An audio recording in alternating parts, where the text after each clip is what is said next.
This week's episode of the Glue Guys podcast starts in 3, 2, 1.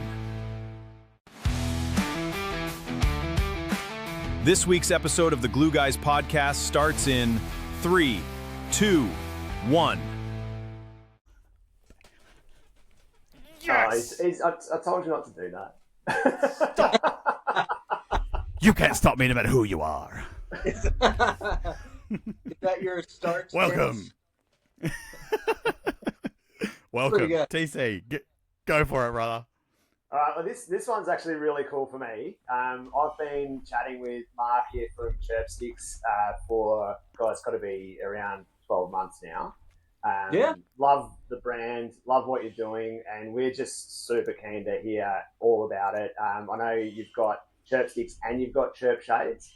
We'll start with Chirpsticks. Understand there's a lifetime warranty on those bad boys. How does that even work? Yeah, it's pretty cool, actually. So thanks for having me, guys. This is sweet. I think you're right, TC. It's probably been about a year.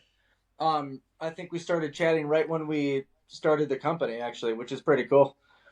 But yes, we always thought, like, the 30-day warranty, why do you even do that? Like, it's really interesting. All the big companies do it. And we wanted to start a company where, you could pay $40 and then you could get a stick whenever it breaks. You don't have to, have to. That's because you look at the sticks that are out there in the marketplace and you're paying $200 or $300. For an entry level. Dude, if not more now, wow. It's insane.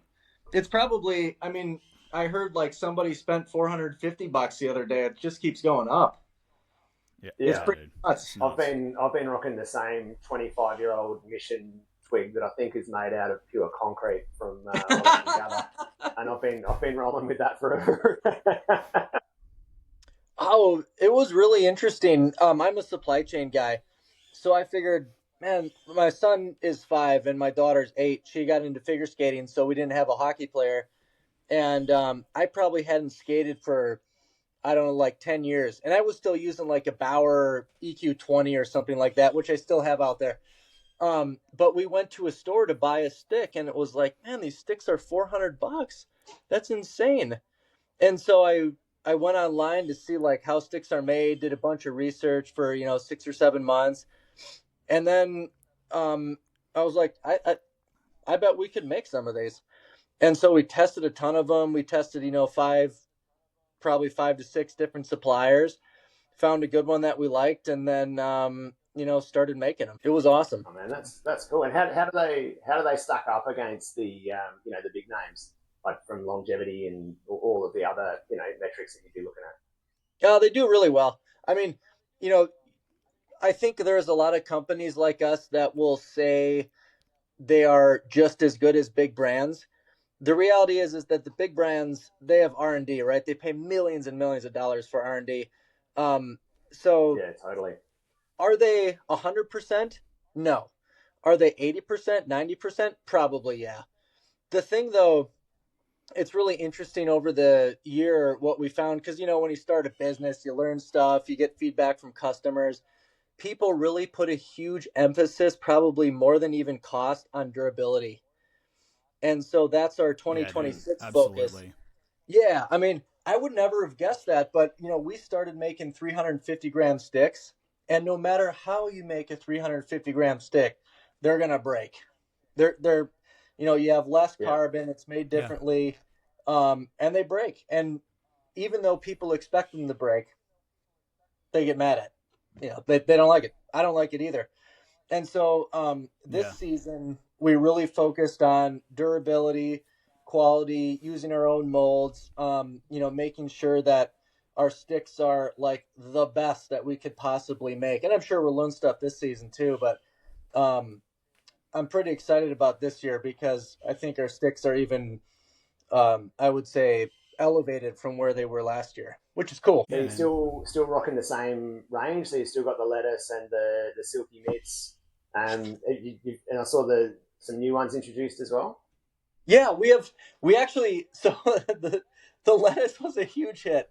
The Rocket Moms there was a lot of folks that bought the Rocket Moms. That was probably my favorite. It didn't take off as well as we thought. I mean, somewhat predictable maybe, but the hope was just to be different and fun and market ourselves as that brand for the first year. And then, of course, the Silky Mitts was our highest seller by far. This year, though, we kind of taken a different route. We still have the Silky Mitts equivalent, which will be called the Barn Bandit. And that's a, really high-end performance-driven stick. And then we got a lot of feedback that, people said, well, I don't know if your sticks are good. I'm going to go take them out on the pond, or I'm going to go use it as a street stick. And eventually, they would take and be like, oh, this is good. I'm going to go play with it in the game. But I love street hockey, pond hockey. That's my favorite. And so this year we're leaning into both of those. So we have a street stick that's an ABS blade, and that one is selling in pre-orders like crazy. We're going to get them in 2 weeks. Pumped for that. It's really different, innovative, and cool. And then we have a pond stick that's a little bit more durable. Looks like an old school, like Sherwood type, twig. I think that people will love. That's my favorite that we've made so far. It's just epic. And what was that one called again? That's the pond twig. Pond twig. So you got street twig and pond twig. Yeah, street twig. Street twig is like a little graffiti, has a little drip vibe to it, kind of like a street vibe. And then the pond twig is, old school looking and kind of gives the magic and the feel of old school hockey. But we're pumped about it. Give them the lumber with. Well, yeah, exactly. Give them the lumber with those ones. That's it. Bit more durable. Yeah, we made it so it would hold up for that reason, right? Because you got a lot of guys rocking the old school wood outside, and you hit a 350-gram stick, and that thing's gonna break in half. That's it. Yeah, it's been a great journey, but it's been wild to see how things morph and change, and I'm pumped about the direction of the brand because that's what we wanted to do. First, it started as affordability and fun, and now we really want to lean into the fun outdoor. Just go out and play. That's it, man. That's it. Well, it's a cool brand. It's like it's really grabbed our attention. Like Benson's been frothing over the lettuce. Yeah, I'm a guy that likes matching gear. If I can match my entire gear set to go the jerseys and everything, and the lettuce is like the perfect color, perfect everything. You got cool jerseys, man. Yeah, dude. The barflies and the green arrows, man. We got some good gear. What do people react like in Australia when you say you play hockey? They don't believe us a lot of the time, to be honest. A lot of the Americans and Canadians are just like, "What the hell?" They're just like, "What you what? You play hockey?" I'm like, "Yeah, dude, we play hockey." Like, come on, like it's not that big of a stretch, is it? But no, apparently it is. I mean, we play inline, so it's a little bit different, I guess. But the inline for us is, we've played inline our whole lives. We've also played a bit of ice. I've done a bunch of seasons of ice, and I really love both. But for us, it's getting to the point now where the price for it is just we've gotten to the point where we've not outgrown, but we've been priced out of being able to play because it is that expensive to play ice hockey over here. Really? Because of the I was heat? doing too. Yeah, it's. Yeah, also the rinks, they just keep putting the price up for us. Like for ice in particular, all the figure skaters obviously get prime time real estate for hours and what they can do, because it's all. What? I guess it's an Olympic sport for us. Yeah, so they get all the prime time hours. They get all the hours for it. So all the hockey for us is like maybe 2 nights a week, from sort of 6:30 to 11, I guess, is kind of all we really get for hockey, between 2 rinks. So it's a bit of a stretch, but that's why I feel like we've kind of, like, my wife maybe made the choice that I could only play ice or inline, and I picked inline because the facilities are infinitely better, and it's half the cost. So it's pretty full on. Wow, yeah, we're pretty lucky. We've got a world class inline rink where we play. It's purpose built. It's the best one that I've ever played on. Benson and I've both been playing since we were kids. And this is the first one that's not some 80s skating rink where you're checking people up against brick. Yeah, it's like it's got the perspex glass on the ends, and it's great, man. And we absolutely love it, and we're very lucky. We've got a bar at the rink, so we can literally just go straight up there after the game. We're not out there the elements having a beer afterwards, stuck in the car park. We're actually able to go to the bar and sit down and have a drink, and it's amazing. Honestly, we love it. Throw some serious shade at the team still out on the rink too. Yeah. Oh yeah. It looks incredible. Some chirps, if you will. And on that balcony, you have all those sticks lined up. Are those for sale? Yeah, so that's part of their the pro shop. Yeah, that's cool. That's really cool. Yeah, is the really glass? Cool, man. I've seen these cool roller rinks where the glass is all the way down to the floor. Is that how you guys play? There's two spots, one spot that has it down to the floor in like two panels, I think, on either corner. But otherwise it's kind of just like regular, the regular sort of rink style, which is pretty, I don't know, I guess regular, I suppose, I don't know. I know the Columbus Heat, the Nasher from the Columbus Heat, like their rink, they've got the perspex to the bottom, and it looks sick. Like it just gives you a whole new perspective on the whole game, really, doesn't it? Being able to see to the floor, but I feel like it looks amazing. For us, it was for the rink. It was like a bit too expensive. Oh yeah, it is. It's incredible. It's incredible. Yeah, I suppose it does add some expense if you do that. Definitely. Yeah, I think that's what it was. I think they went with two panels to test it, and eventually, if it works, then they do more. But for now, I think it's just staying as is. But yeah, no, it's very so cool. It does give you a good thing. Like I've been able to. Yeah, I put my twins were like standing up in front of it when they've come to the game once, and I was just shooting pucks at them through the thing. Oh, it's great. They had no idea what was going on. yeah, dude. Wow, oh, yeah. How old are they? Twin 3-year-olds. Yeah, they just turned 3 this year, and they're pretty cool, man. They're both non-verbal and autistic, but they're the fucking coolest little kids. That's awesome. Boy and girl? They're cool. Yeah. Two boys. Two boys. Are you a Letterkenny fan? No, not really. Actually, ironically. No, that's okay. I literally was like I named the twins Riley and Jonesy, so they're the hockey guys from Letterkenny. I actually named them Riley and Jonesy. Somehow I got that past the wife, and she was just like, I think I threw enough bad names at her for there that she just went, actually, they're really good. It's fine. Let's go with that. That's pretty got her while she was medicated. Yeah, I got her at the end. She didn't have a choice. I signed off on it. It was fine. She put it up loves on the She board. loves it. Fucking hell, man.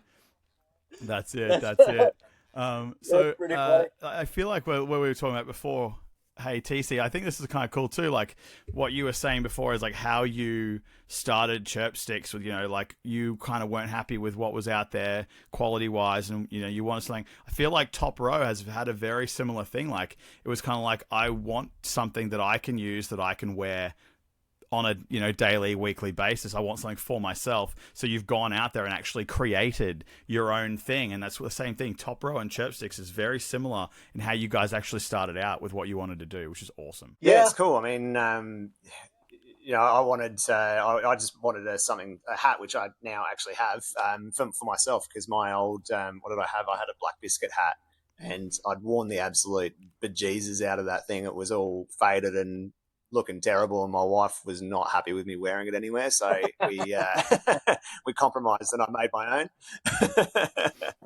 But no, like the whole brand looks unreal for Chirpsticks. Like we just love it. And when I was starting to look into it, because I still haven't done it yet, but I still plan on being the first Chirpstick in Australia. But heck yeah. I feel like we both need to do that. We both need to be the first ones. When you do the order, I'll find money to do the order as well, so we can do it together and make it cheaper for our shipping and stuff. We'll make it work. We'll give you the friends and family discount. When I was looking at it, there was oh, what a stud! Yeah, look at that. I was going to say you haven't realized that you're out. You haven't realized you're going to sponsor us yet. Yeah. Pending sponsor. But if you want Chirpsticks Australia, sponsor you my will be. Chirpsticks. Yeah, that's it. We keep trying to hit up Benny and Sharon to get Chirpsticks into the rink. You should. We'll get there. You should. Yeah, dude. We keep hitting them up. We're like, oh, make it happen. Make it TC, happen. But yeah, TC, I know you work in real estate. Is it interesting to you or different being in like a small business from a retail side? It's much different, right? Look, I mean, I sort of have my own little small business as far as real estate goes. Anyway, so it's I contract to a larger brand, but that's myself and my wife essentially are a team under our own company. So we run our own little small business there. So this is, it's very similar, except in real estate I make money, and in Top Row I don't. So. Yeah, I was going to say retail. Real estate you make money. Top Row you spend money. It evens out in the long run, right? It's a write-off. I don't even care if I'm the only one. That's right. I don't even care if I'm the only one wearing my merch. It doesn't matter. I love it. So. Exactly. So I would normally I'd be wearing one too, but today it's a gym shirt. I gotta go to the gym after the podcast. So looks good. I always find it interesting people's perspectives on businesses.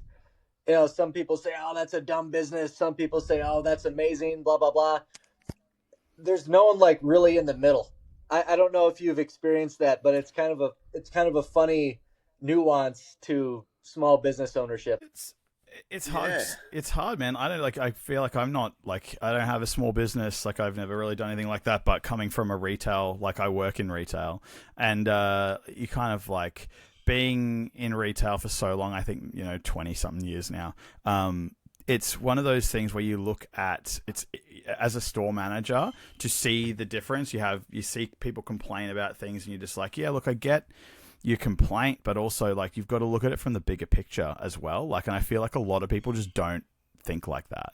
Like they really don't. They're just like, oh, this is the way it should be and this is the way it is. But you're like, actually, you haven't thought about the, A, B, and C behind it to have those issues as well. Like we've just had a bunch of a store closed, like literally in the last, I think in the last 3 weeks. One of our higher turnover stores closed down because the rent was too high. They closed the store, got rid of all the stock, sent it all out to other stores, redistributed every single person into another shop, and then literally 3 days later decided they weren't closing and reopened the store.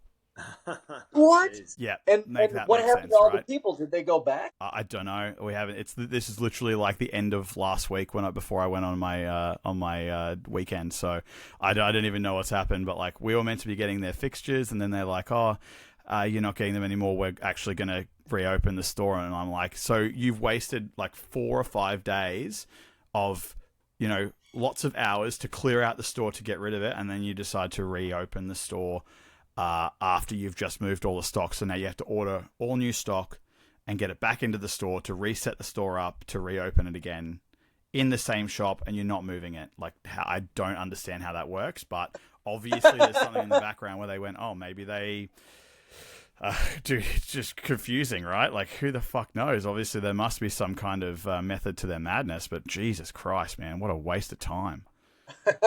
Yeah, I suppose somebody had an idea to close it and then realized it was more money, or the lease was longer than expected or something like that, and they would actually lose money. Who knows? Yeah. Or the negotiation was they managed to negotiate the lease cheaper or something. I don't know. But yeah, it's fucking crazy, dude. Crazy. Yeah, things change fast. Yeah, I find as well. Oh yeah. There's you're right. There's as far as small business goes, I mean, working in two different, very, very different sort of small businesses, nobody questions the real estate side of things. But I've got a lot of people who do say, that you're wasting your time with Top Row, and you know what, maybe, but it's fun, So it's not. It costs me time mostly. There's a little bit of outgoing in that. I buy a lot of my own merch, and I do giveaways, which kind of probably brings me on to my next point. Was actually with this podcast today. It's not our first collaboration, Mark, is it? It is not. We've done a couple of collabs. We have, and they've been pretty cool too. We've met some pretty cool people through that as well. Shout out Kevin. Yeah, indeed. Shout out to Kevin. I'll tell you that's been my favorite thing about this business is the people that I meet. It's incredible. Like you guys, people through Instagram, etc., and then people at tournaments or people just giving support all over the place. It's really, really fun. Yeah, man. Yeah. Like even just because we met through the great Marty McDangle and Hockey Hulk as well. They've been the common thread in a lot of this. Yeah. Yeah. Oh yeah. Yeah, that was cool last year, but brought a lot of folks together. We need to be more active in that that chat. It sort of fizzled out a little bit. We got to get it more active for sure, dude. Like absolutely, especially with the podcast, dude. Like I know all those dudes are gonna want to be on the podcast at some point. So it's like let's just fucking keep plugging along, and if everyone retweets and everyone helps it, like, and this is what we were saying to Trev's Chirps, like.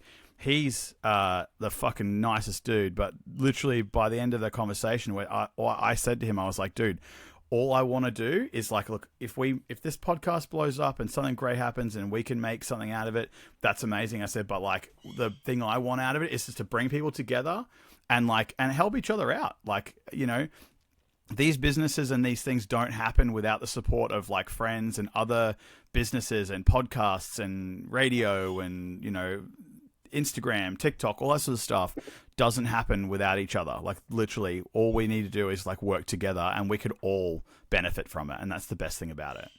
Yeah. Oh, totally right. Totally. Yeah. Trev's Chirps is amazing. I had a blast talking to Trev. How did you hook up with him? Just randomly. He said, I think, I don't know. We did an Instagram post that he saw.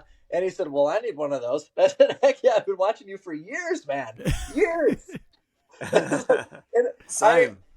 I laugh because we started the Chirp brand as kind of a joke from the name because I am a terrible chirper. I am the worst. So I'm an engineer.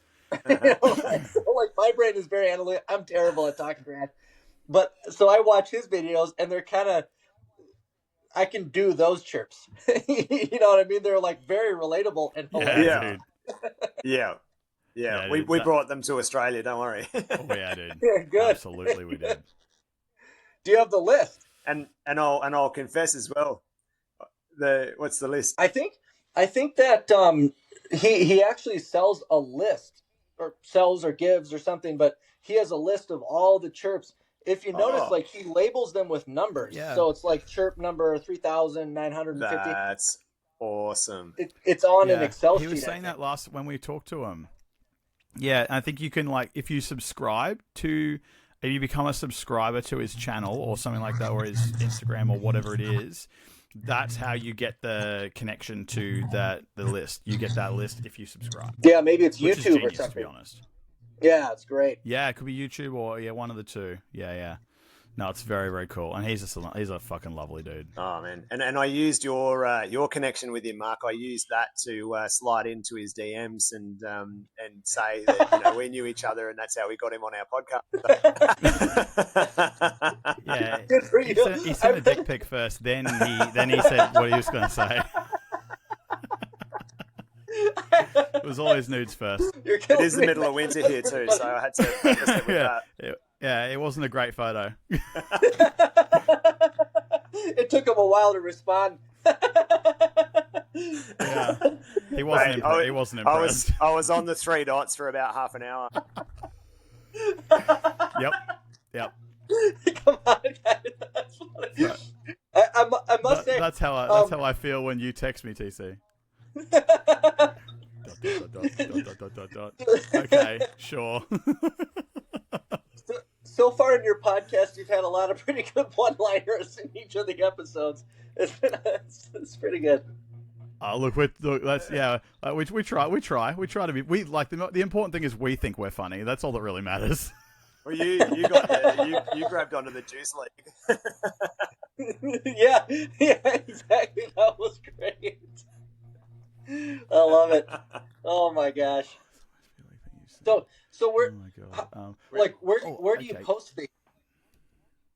you post them on Spotify. Is there like an app? I've always wondered that. Is there an app that you like? Everywhere, everywhere, man. We post it to. We do the video onto YouTube, so you can watch the YouTube the podcast as a video, or you can do Spotify, Apple Music, literally everywhere at the moment. Like wherever we can put it up, it's is where we're doing it. I actually feel like we get more traction. And people viewing stuff from snippets on TikTok, to be honest. Like, more people are watching the snippets than their podcast.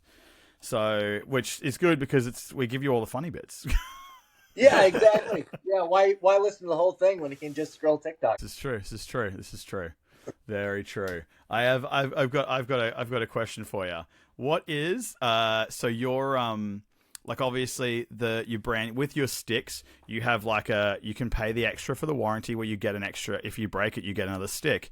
What is the most outrageous things people have like sent back with the sticks to say, hey, my stick did this, give me a new one?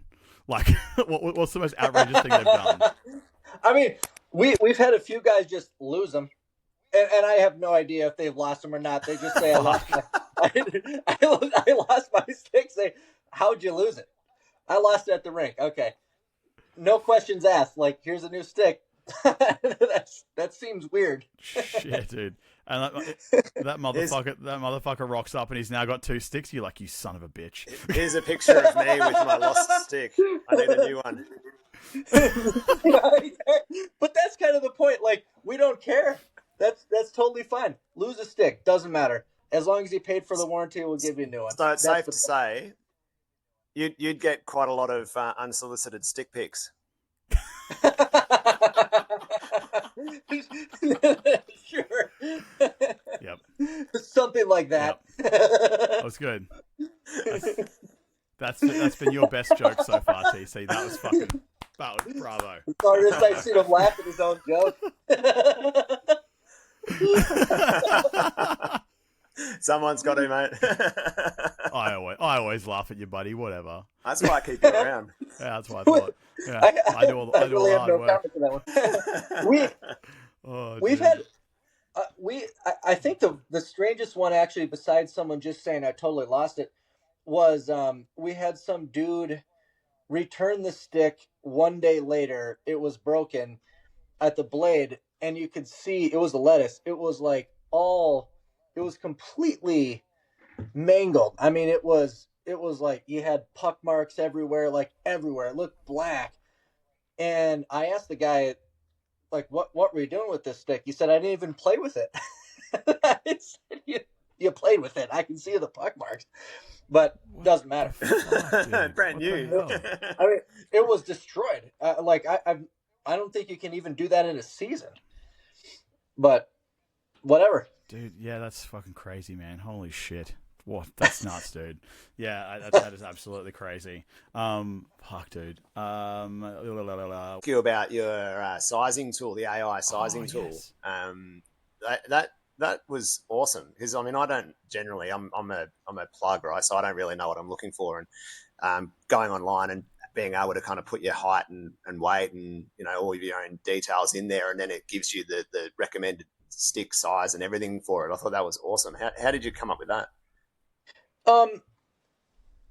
We were just listening to feedback from people, and a lot of people were asking about, well, which one should I buy? What flex should I use? Very common. I was surprised at how many people would ask those questions because I thought it was just kind of a known thing, but it's absolutely not. To your point, TC. And so we put that little, it's actually just a quiz. We put it, and you can kind of type the answers as you go. It's kind of AI generated in the background, and it will ultimately give you the answer, but it allowed us to say, okay, do you play outdoors? Okay, cool. That will send you to the street twig or the pond twig. Do you play on asphalt? Then you'll go to the street twig. How much do you weigh? What's your flex? And then it generates everything. That was really cool. I'm glad you used that. Mate, I thought it was excellent. Yeah, it confused me. Like even for myself, like we, we don't get a lot of options over here with the sticks and stuff, and like it took me a long time to really figure out. I still don't know what curve I should be using or whatever. Like I use the same curve, I think, for maybe 15 years. I was using a P88 for years, and I'm like, I don't know why I never changed. And it's this. Like, next time I bought a new stick, I was like, oh. They're like, what curve do you want? I'm like, I don't fucking know. There's a major difference between the curves. Like, we don't really get that much info over here with that sort of stuff. So, like, we're rolling with like I think I'm rolling a P92. I think 92. I think I'm rolling now. But yeah, it's so different in comparison to like what it used to be, stick wise. It's just that, and the technology is just insane. The technology is insane. It makes a huge difference. We learned a lot actually about the curves, and because at the beginning of the season, we bought basically half P28s, half P92s for every flex. And it turned out that you used like a 40, maybe like 30s were split half and half. Half did P92, half did P28. 40s leaned a little more heavy to P28. 50s, almost all P28s. 55 started to switch again. And then when he got to 70s and 75s, it was half and half. And I think that's because of the way that kids are being coached, because they're coached to shoot off the toe with the different, technologies that are in sticks now. I was taught to shoot off the heel. So like I shoot with a, P92 old school. And if you're, 35 plus probably, I always laugh because I guarantee you'll use a P92. Yeah. And like the flexes and the kick points is a big thing too. Like, back in the day when I was in juniors, there wasn't a thing about kick points. It was literally just like, here's a stick, here's your curve, and here's the flex of it, and that's it. But now it's like, at one point, if you shoot like this, you need a kick point here, so you should be looking at this stick. And I'm just like, dude, I'm 40 fucking years old. I still shoot the same way I was shooting fucking 20 years ago. Nothing's changed. Nothing has changed. Like, just give me a stick that fucking shoots the puck and gets it in the net. The thing is, through all of that, it doesn't really matter in my mind. I mean, there's a lot of science behind it. Yeah. It does certainly matter for probably the speed of your shot, the how fast you can get it off and things like that. But it seems to be somewhat minute. If you're good, you're good. Yeah, and I'm not, so that just shows you what happens there. I'm not that good. Yeah, same. It's funny. It's funny as shit. I just loved it. Are you playing in a beer league? Are you I playing don't. in a beer league, Mark? No, I don't play in a beer league. I'm consumed by kids' sports. I played a long time ago, and then just kind of lost time. I'll probably try to play again now that our kids are getting a little older, but it's just hard to fit it in. Is it a league? Like that looks awesome. Oh, the American Pond Hockey Classic is fantastic. It's like the best event. It's up north. Dude. I actually grew up going up there as a kid. I play pond hockey all the time, and my kids and I are on the street, 24/7 when we get home, just playing with the rollerblades and a ball. So it's enough hockey fulfillment for me. But yeah, when it freezes, we got a pond over there that we play at pretty much every night if we can. It's wonderful. It's magical. It's the best. I mean, paradise, man. Paradise. I was going to say, as an Australian, that's like dude, pond hockey is like the dream. Like I've been to the States twice. I've never not got to go to Canada yet, but like my dream is like I want to skate on a pond and just skate and just skate. Like it's literally the dream for an Australian, honestly. Oh yeah. Oh, you should come. We'll have you out in the pond. This was the first year actually that the kids were like, they're 5 and 8, that they were old enough to really go over to the pond and kind of skate around, and so it was fun for all of us. But the pond is hard to maintain. Dude, that's awesome. There's like a lot of nuance, especially in Minnesota where it gets cold and warm and then cold and warm. You really have to like find a way to understand how to clean it off and then flood it, and then it's not as easy as I thought. Yeah, dude. I don't even imagine it. Like, and it's like obviously too, you got to be careful of how dangerous it is with like how thin the ice is in certain spots, and like there's a lot more to it than just like put on some skates and skate on it, Yeah, well, Minnesotans don't care about that. Like, I don't give a shit. Yeah. Everyone knows goes. You just go out. Oh, that's fucking awesome. Yeah. You just go out and hope for the best. That's awesome. That's right. But to your point, it is magical. Every time, it feels like paradise. It's so fun. That's it, dude. That's cool. I love that. I love to see that, man. Have you got a team like and there's a reason behind this line of questioning that'll become apparent shortly. But have you got a group of guys that you will play on a beer league with?